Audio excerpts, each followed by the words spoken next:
Thank you for your time. I'm Lou Taylor, the project manager overseeing the first rural Appalachian Kentucky Medical Center providing genetic screening of its kind. We want to thank the Kentucky office of the Senate and Governor's office and the Kentucky Department of Health for providing the project funding and helping us with the project charter, both through emails and in-person meetings. The NIH for providing grant funding for genetic screening research and long-term upkeep of the research duties after project closeout. The U.S. Corps of Engineers and Kentucky DOT for establishing new roadways and terrain management to the worksite and helping us with our formal requests, phone calls, and scheduled coordination meetings. As project manager, my approach to this project plan was to first identify the scope and objectives.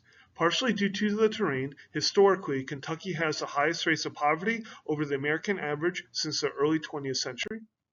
And this terrain, coupled with difficulty of travel and pollution, has Kentucky having the highest rates of mortality in the entire Appalachian region.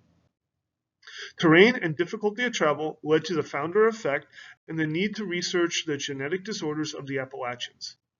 Historically, within this very Kentucky region, 60 years ago, we discovered our first founder effect genetic disease, blue fugate syndrome. 10 years later, we discovered Dutch Kentucky syndrome. Guess how the next genetic disease discovery in this region affected almost every fiction book reader in the world. In 2007, we read in the news, could the McCoy family have had the same genetic disease that caused cysts to grow on their adrenal cortex, causing fits of rage? And yes, von Hippel-Lindau disease in the McCoys could have caused the famous Hatfield and McCoy feud, a feud so famous that Mark Twain wrote about them as the Grangerford and Shepherdsons in the Adventures of Huckleberry Finn. Many of us remember reading in our own childhoods. Here are the rest of the internal stakeholders in our project. Carla for construction, Dan in IT, Ben in healthcare management, and Elsa in legal. Through many discussions and emails, we developed a plan for a healthcare clinic. We identified the tasks needed to build such a medical center by first developing the work breakdown structure, which decomposed the project into manageable work packages. We shall identify the location, the epicenter of our medical goal in Kentucky. Next, we begin the legal process with Elsa and Carla to start building the site. While Carla is managing the building, Dan will be traveling to identify the best medical equipment and data management for our center. Ben will be responsible for staffing. His early approach to recruiting the best staff is critical to our project success. And he will be leading our interstate talent recruitment program, training, and using our newly trained staff to use our mobile outreach medical van as a form of community outreach and marketing for our medical center. Our schedule will be about 20% of the available 600 staff days will be direct project management done by me. Carla will take about 15% of the available staff days for managing construction.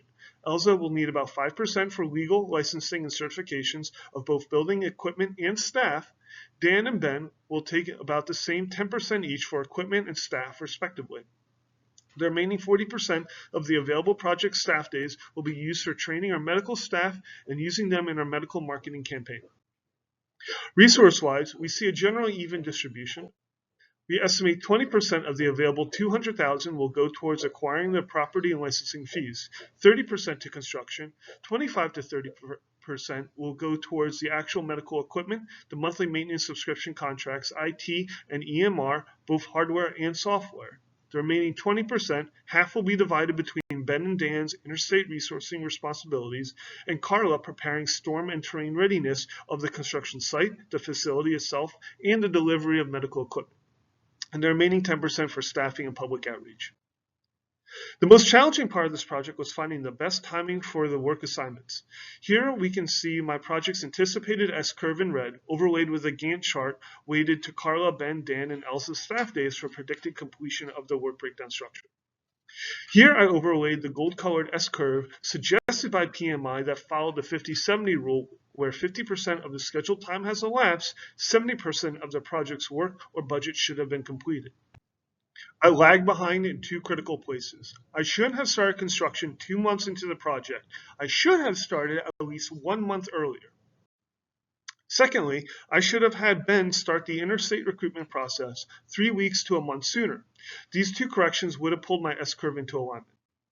Overall, responsibilities were assigned according to each team member's functional expertise to optimize resource utilization and reduce project risk.